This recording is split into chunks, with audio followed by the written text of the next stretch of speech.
Hey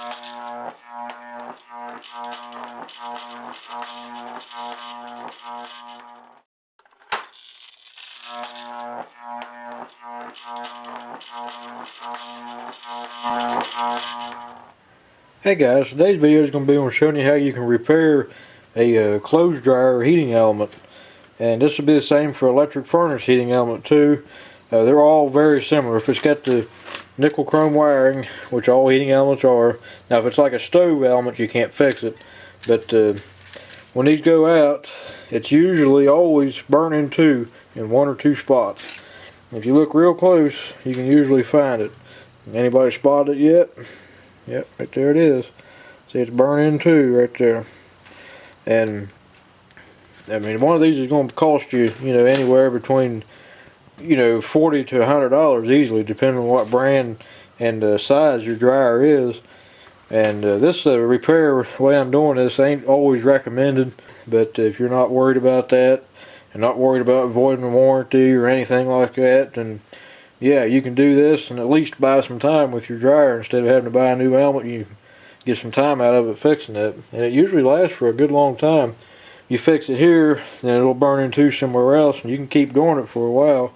I mean, you don't want too many in there, but basically all you got to do is find your burnout spot here, and take a pair of needle nose and just curl it out like this. Twist it around. And obviously I'm doing this, with it out of the dryer and unhooked, where there ain't no safety hazards. And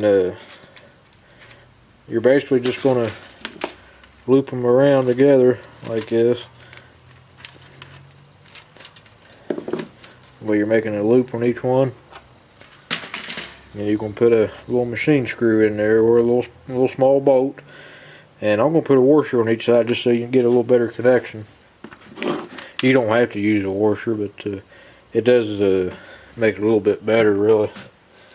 And like I said, electrically, it's identical as the original.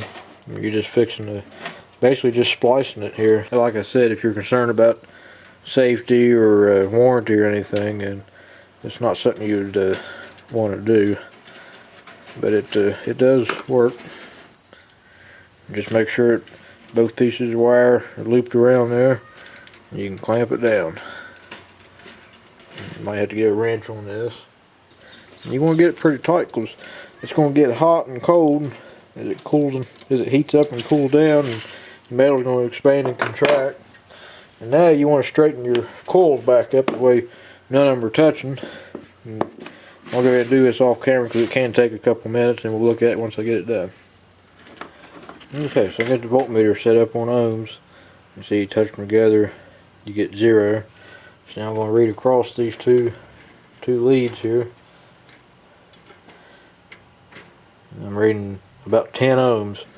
That's a 5300 watt heater, so that's about right.